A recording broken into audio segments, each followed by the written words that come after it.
Buonasera dalla redazione di Teleuropa Network, ben ritrovati a una nuova edizione del nostro TG, ma partiamo dai titoli.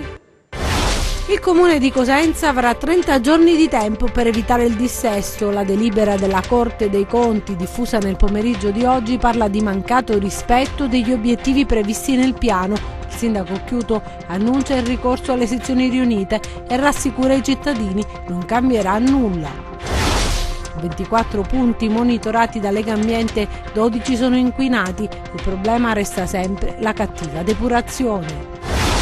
Finisce in manette l'esponente apicale della Cosca dei Mancuso, accusato di estorsione. Avrebbe vessato un imprenditore perché estinguesse un debito contratto con lo stesso. Si chiama Canadian 'Ndrangheta Connection, l'operazione della DDA di Reggio che ha scoperto i nuovi assetti criminali dei clan di Siderno in Canada. Il procuratore di Castrovillari, Eugenio Facciolla, è certo: Bergamini non si è suicidato, ma è stato ucciso. Le indagini vicine alla svolta dopo 30 anni. La Corte di Cassazione ha annullato senza rinvio l'ordinanza che aveva disposto il sequestro preventivo dell'immobile di proprietà della famiglia Greco di Cariati. Il sequestro era stato emesso nell'ambito dell'operazione Platone condotta dalla Procura di Castrovillari. Chiusa l'inchiesta per il buco da 23 milioni di euro della BCC di Cosenza, contestato il reato di bancarotta al presidente e ai 2 consigli d'amministrazione. La decisione assunta al Tribunale di Paola di archiviare il caso delle presunte violenze subite da un bimbo affetto dalla sindrome di Down, contestata dall'associazione che si schiera accanto della famiglia. Buonasera da Anna Franchino, ben ritrovati a questa nuova edizione in diretta del nostro telegiornale. Lo avete visto dai titoli: il Comune di Cosenza avrà 30 giorni di tempo per evitare il dissesto finanziario. La delibera della Corte dei Conti diffusa nel pomeriggio di oggi parla di un mancato rispetto degli obiettivi previsti nel piano. Il sindaco invece Mario Chiuto ha annunciato già il ricorso alle sezioni riunite, così come accaduto nel 2013, e rassicura i cittadini: non cambierà assolutamente nulla.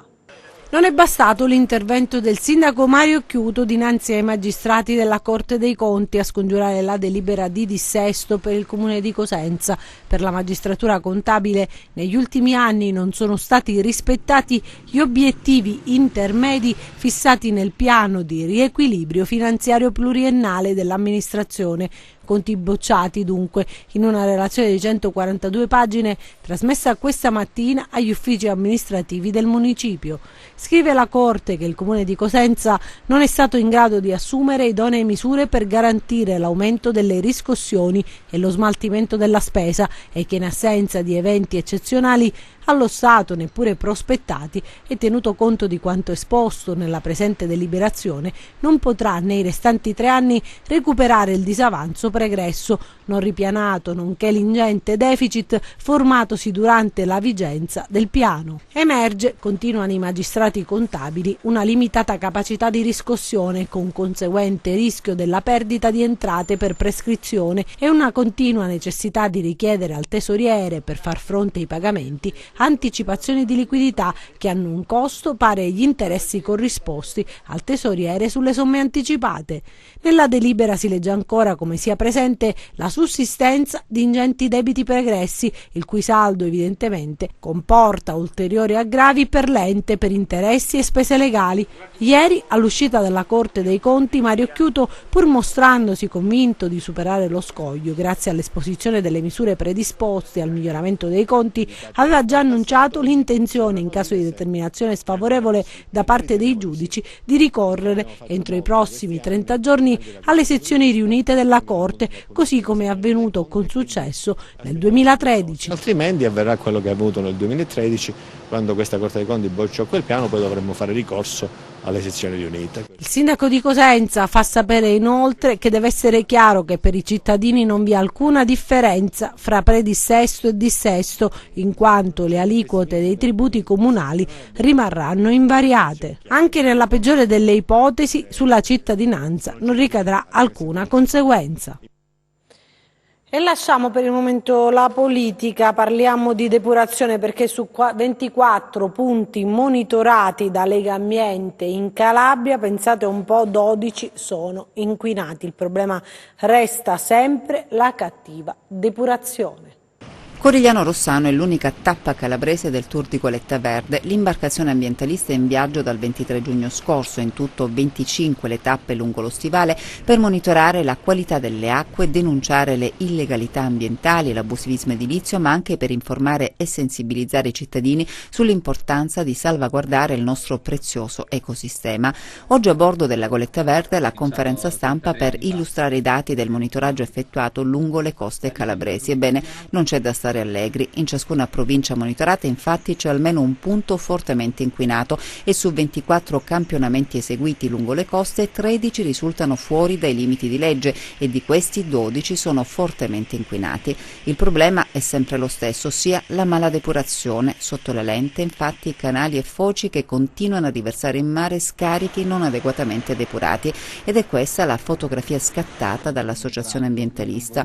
Oltre i parametri consentiti, prelievi effettuati a Rossano, in località Marina, alla foce del torrente Colognati, ad Acquapesa Guardia Piemontese, alla foce Colombo, a Crotone, alla località Le Castelle, alla Mezzia Terme e Gizzeria in località Marinella, alla foce del torrente Spilinga, a Ricadi in località Turano, alla foce del torrente Ruffa, a Briatico in località Piana di Vada, alla foce del torrente Murria, a Vibo alla foce di Fosso Sant'Anna, a Brancaleone alla foce del fiume Pantano Grande, a Reggio Calabria alla foce del torrente Caserta, a San Ferdinando alla foce del Mesime e infine a Bagnara alla foce del torrente. Insomma, sono ancora molte le criticità presenti nei sistemi depurativi e in Calabria, denuncia Legambiente, resta l'emergenza depurativa di fronte alla quale ad oggi poco o niente è stato fatto dalle istituzioni competenti e così in prossimità delle foci che spesso diventano delle fogne a cielo aperto la qualità delle acque è pessima. Un problema, sottolinea i responsabili di Goletta Verde, che sta assumendo proporzioni sconcertanti che mette a repentaglio una risorsa importante per il nostro territorio. Ad oggi purtroppo permangono le criticità in molti dei punti già monitorati negli anni scorsi dai tecnici di Goletta Verde e permangono anche le criticità sulla cartellonistica informativa rivolta ai cittadini che, nonostante sia obbligatorio ormai da anni per i comuni, ancora non viene rispettata. Parliamo adesso di cronaca perché finisce in manette l'esponente apicale della cosca dei Mancuso, accusato di estorsione. Avrebbe vessato un imprenditore perché estinguesse un debito contratto proprio con lui. Classe 38, esponente di spicco della cosiddetta generazione degli 11 dell'omonima famiglia di 'Ndrangheta, Antonio Mancuso, già condannato in via definitiva nel processo Dynasty per associazione mafiosa ed imputato in block money, ancora in corso alla Corte d'Appello di Catanzaro, torna in carcere a 81 anni. Per i carabinieri della compagnia di Tropea sarebbe elemento apicale della consorteria 'ndranghetistica operante nel territorio di Nicotera, nonché il fulcro di un'estorsione perpetrata ai danni di un imprenditore della stessa Nicotera. L'inchiesta, secondo gli inquirenti, conferma che Antonio Mancuso, nonostante l'età, continuerebbe a gestire in prima persona gli affari illeciti di una parte della potente famiglia di Limbadi, notoriamente suddivisa in diverse articolazioni. Nel febbraio del 2017 era stato scarcerato e sottoposto alla misura della sorveglianza speciale con obbligo di soggiorno per mafia. Intanto un imprenditore stava vivendo un'odissea lunga 8 anni, finita all'alba di oggi con l'arresto dei suoi presunti aguzzini. Con l'anziano boss in manette anche il nipote Alfonso Cicerone, 45 anni, anche lui residente a Nicotera, mentre altre 5 persone, tutte di Nicotera, risultano indagate a piede libero. La direzione distrettuale antimafia ha condotto l'inchiesta. L'incubo dell'imprenditore comincia nel maggio del 2011, quando acquista un immobile a Nicotera per 400.000 euro. Metà dell'importo viene immediatamente consegnato, mentre per la quota restante si stabilisce un'erogazione periodica, ma gli ex proprietari avrebbero iniziato ad avanzare in maniera sempre più minatoria e perentoria le richieste del denaro, fino a rivolgersi ad esponenti vicini ad Antonio Mancuso per avere quanto pattuito e recuperare il credito. Nel frattempo, proprio Antonio Mancuso rileva il credito, avviando un'azione vessatoria nei confronti dell'imprenditore, bloccata con gli arresti odierni. Oggi è una giornata particolarmente felice per tutti i cittadini onesti che abitano nel territorio, nel comprensorio di Nicotera e nella provincia vibonese, perché Mancuso Antonio, di 81 anni, esponente apicale della struttura di 'Ndrangheta operante su Nicotera, oggi è stato assicurato alla giustizia, e con lui un suo braccio destro, Cicerone Alfonso, di 45 anni, sono stati sottoposti a fermo di indiziato di diritto. Ancora un'operazione, questa volta a Reggio Calabria, 12 persone fermate appartenenti ad una cosca di 'Ndrangheta che aveva anche ramificazioni in Canada. Si scopre che la criminalità organizzata sta cambiando strategia.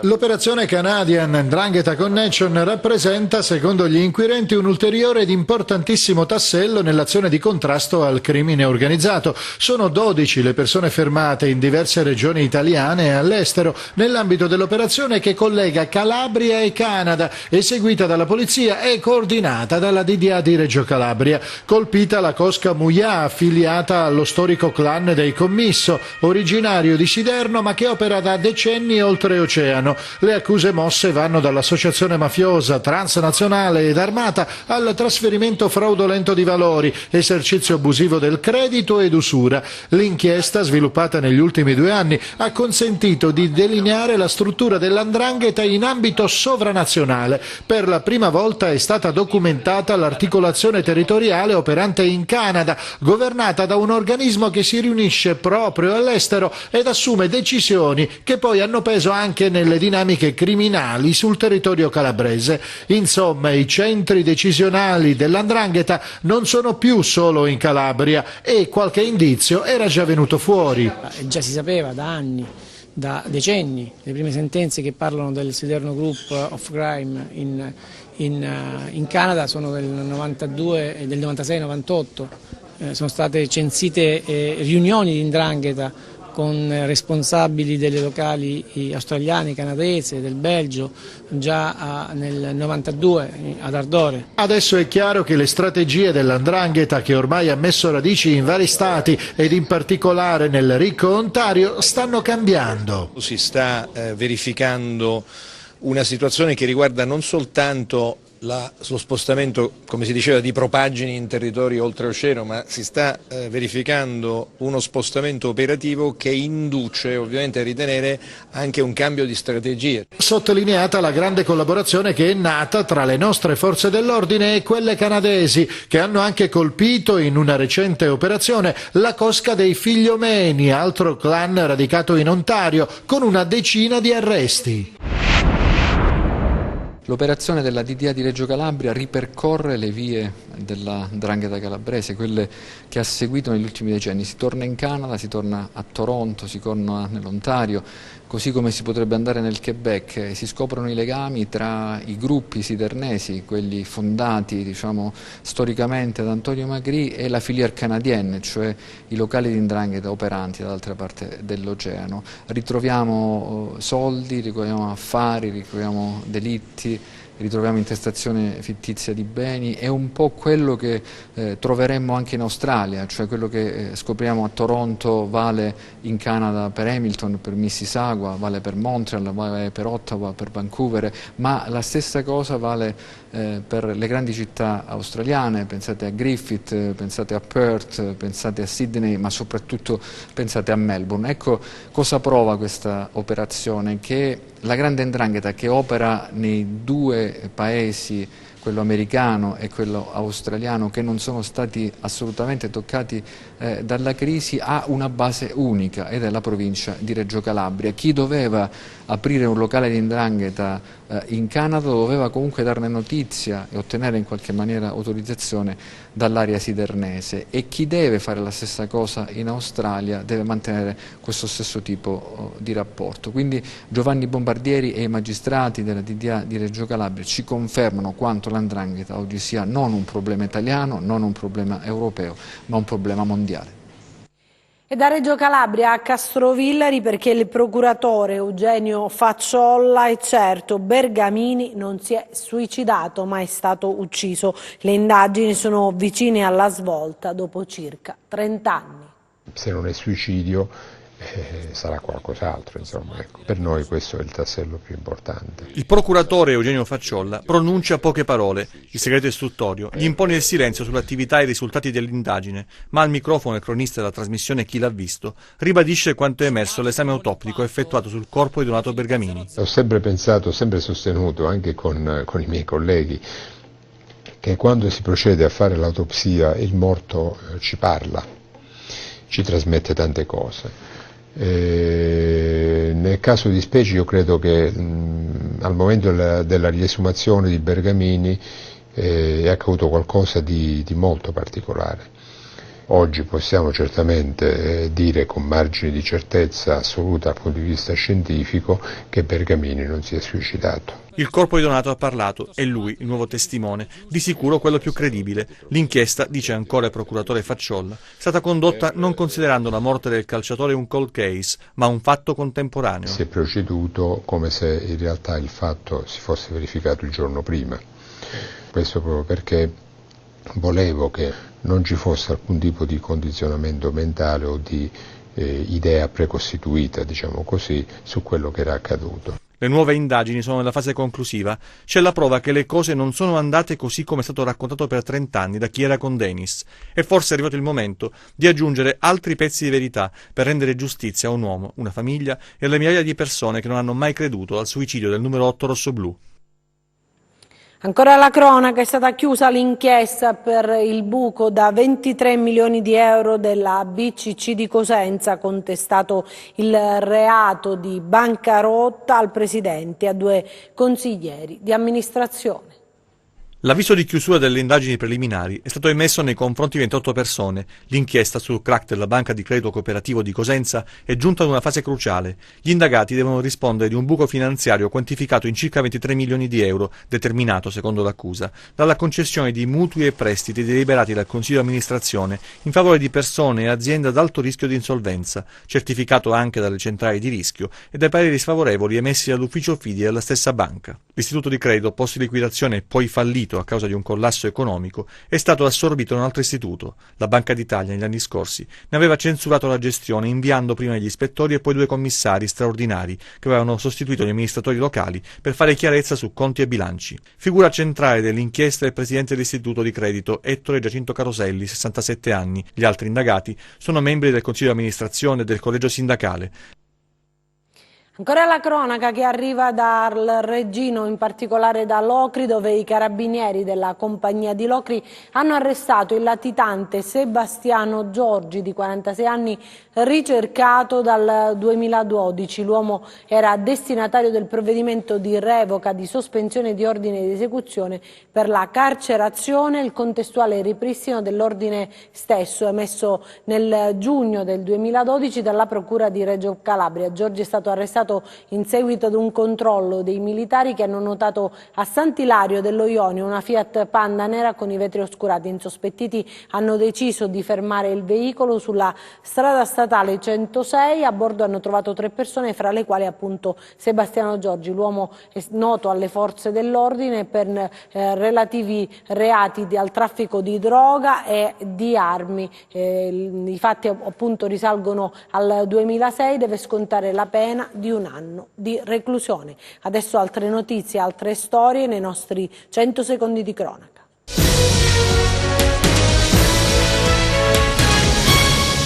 La Corte di Cassazione ha annullato senza rinvio l'ordinanza che aveva disposto il sequestro preventivo dell'immobile di proprietà della famiglia Greco di Cariati e nel quale la società I Greco Ospedali Riuniti avrebbe voluto far sorgere un presidio ospedaliero. Il sequestro preventivo era stato emesso nell'ambito dell'operazione denominata Platone, condotta dalla Procura di Castrovillari, che aveva ipotizzato a carico del sindaco di Cariati Filomena Greco, nonché del responsabile dell'ufficio tecnico Giuseppe Fanigliuolo e di Saverio Greco, il reato di corruzione aggravata sul presupposto che l'immobile fosse stato oggetto di permesso di costruzione in sanatoria. In particolare la Procura contestava la mancanza del parere rilasciato dall'autorità di bacino necessario per gli immobili ricadenti in zone sottoposte a vincolo idrogeologico. La Suprema Corte ha accolto il ricorso presentato dai difensori Enzo Belvedere e La Bonia. Una donna ha rischiato di annegare per salvare il figlio di 10 anni, accaduto a Pizzo nel Vibonese. La 46enne, nel momento in cui si è accorta che il figlio, dopo essersi tuffato in mare, si era trovato in difficoltà e rischiava di annegare, si è gettata in acqua ed è riuscita a salvare il ragazzo. La donna e il figlio sono stati poi salvati da alcune persone che erano in spiaggia e sono riuscite a raggiungerli utilizzando anche un acquascooter. Madre e figlio stanno bene. Vincenzo Iaquinta, ex calciatore campione del mondo condannato a 2 anni per un'irregolare custodia di armi, è ritenuto dai giudici estraneo all'associazione mafiosa di cui invece è parte il padre Giuseppe. La procura aveva contestato a Iaquinta l'aggravante di aver agito per agevolare l'associazione 'ndranghetistica. Il padre di Iaquinta è stato condannato invece a 19 anni perché, secondo il tribunale, rappresenta una delle figure maggiormente importanti, strategiche all'interno del sodalizio criminoso. La decisione assunta dal Tribunale di Paola di archiviare il caso delle presunte violenze subite da un bambino affetto dalla sindrome di Down è stata contestata dall'associazione che si è schierata accanto alla famiglia. Nel 2017 un bambino che frequentava la scuola elementare di Diamante, in provincia di Cosenza, piangendo raccontò ai genitori quanto succedeva nella sua classe a un compagno con sindrome Down. Partì un'indagine nei confronti di una maestra di sostegno accusata di maltrattare il bimbo, chiamandolo mongoloide, trascinandolo con forza, strattonandolo. A 2 anni di distanza il Tribunale di Paola ha archiviato il caso. Il padre del bimbo, avvocato penalista, non si arrende e promette di continuare la battaglia legale, affiancato dall'Associazione Persone Down di Cosenza. Siamo rimasti molto stupiti e amareggiati da questa archiviazione disposta dal Tribunale di Paola. I fatti si riferiscono al 2017, quando la famiglia ha preso da alcuni compagnetti di classe che hanno denunciato spontaneamente ai genitori le condotte perpetrate sul bimbo, hanno preso i fatti e giustamente hanno denunciato. Ci sono stati dei ritardi per quanto riguarda le indagini, in quanto l'incidente probatorio, nonostante la sollecitazione degli avvocati della famiglia, è stato fatto con 2 anni di ritardo. Capirà bene che la genuinità proprio della prova in questo modo rischia di essere anche minata. Il dispositivo dice, cito testualmente: appare del tutto normale imprimere un po' di forza per sollevare un bambino da terra senza che ciò implichi necessariamente una violenza fisica. Nel caso dei nostri figli, quello che voglio sottolineare è che noi genitori, si tratta molto spesso di bambini che hanno grosse problematiche proprio nella comunicazione, quindi effettivamente non sappiamo tutto quello che succede nella quotidianità. Fatti del genere potrebbe passare il messaggio che si resta impuniti adottando dei metodi correttivi sui generis che sono al di fuori della letteratura pedagogica. L'associazione è a fianco assolutamente il papà del piccolo. Noi seguiremo tutti i procedimenti e tutte le azioni che lui intenderà fare. Noi siamo completamente schierati dalla sua parte. Cambiamo argomento. È stata ristrutturata la sagrestia della chiesa matrice di Casole Bruzio, centro della Presila Cosentina, 26.000 euro i fondi investiti. I locali sono stati benedetti dal vescovo emerito Salvatore Nunnari. L'iniziativa nell'ambito delle solenni celebrazioni in onore di Santa Maria Vergine, patrona di Casole Bruzio. Grande partecipazione a Casole Bruzio, località di Casali del Manco, nella Presila Cosentina, per l'avvio delle celebrazioni in onore di Santa Marina Vergine, patrona della cittadina. Inaugurata la nuova sagrestia della chiesa matrice, un luogo di accoglienza e di ascolto, i cui locali sono stati ristrutturati grazie alle offerte dei fedeli e ai fondi donati dall'amministrazione comunale guidata da Nuccio Martire. In totale sono stati spesi 26.000 euro, 10.000 i fondi elargiti dal comune e 16.000 quelli raccolti a Casole grazie alla generosità dei parrocchiani. All'evento presente Monsignor Salvatore Nunnari, arcivescovo emerito dell'arcidiocesi di Cosenza Bisignano, che ha presieduto la Santa Messa accanto a Padre Nunnari, il parroco di Casole e Trenta, Don Francesco Guagliani. Durante la cerimonia sono stati presentati i ministri dell'Eucarestia nominati dall'arcivescovo Francesco Nolè, quindi al termine della funzione religiosa l'inaugurazione della nuova sagrestia, i cui locali sono stati benedetti da Monsignor Monsignor Nunneri, presenti molti fedeli e l'amministrazione comunale. Tornare ad Itaca è una delle mostre di arte contemporanea che sono ospitate a Cosenza nell'ambito del Festival delle Invasioni 2019. Fino al prossimo 26 luglio il Museo dei Bretti e degli Enotri ospiterà la mostra d'arte contemporanea Tornare a Itaca, giunta alla sua 13ª edizione e inserita nel ricco cartellone del Festival delle Invasioni. Il viaggio è il tema principale, sia il viaggio della vita in senso lato, ma anche il viaggio dell'emigrante, ed è un po' in un certo senso un po' la mia storia, perché io sono migrante, sono emigrata a Milano nel 1961 e poi sono tornata, perché non ho mai tagliato le mie radici, sono tornata sempre a Cosenza ed anche a Grimaldi, dove sono nata. Quest'anno gli artisti avevano un tema che era lo sguardo, il campo visivo in auto, che vuol dire guardarsi dentro per poi proiettare lo sguardo sulla realtà, e quindi ogni artista ha dato la sua visione della realtà con le proprie opere. La serata inaugurale è stata allietata da una suggestiva performance live con coreografie di Angela Tiesi e regia di Nicola Labate. E adesso vediamo le previsioni del tempo.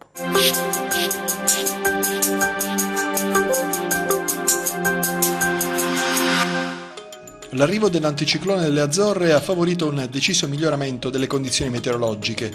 Ciononostante, possibili temporali di calore potrebbero interessare le aree montuose della Calabria. Le temperature resteranno leggermente al di sotto delle medie stagionali per alcuni giorni. Domani cielo generalmente sereno o poco nuvoloso ovunque. Nel corso della giornata aumento della nuvolosità sulle aree montuose per lo sviluppo di nuvolosità cumuliforme con possibili piogge anche a carattere di rovescio temporale su Pollino, Sila, Serre e Aspromonte. Temperature stazionarie. Passiamo ai mari e ai venti. Domani mari generalmente poco mossi, con venti che ispireranno deboli dai quadranti occidentali sul Mar Tirreno e di direzione variabile sul Mar Ionio. Per essere sempre aggiornati sull'evoluzione delle condizioni meteo vi rimando, oltre al nostro sito www.meteoincalabria.com, anche alla nostra pagina Facebook Meteo in Calabria. E anche per noi è tutto, io mi fermo qui, grazie per averci seguito e buon proseguimento con i nostri programmi, arrivederci.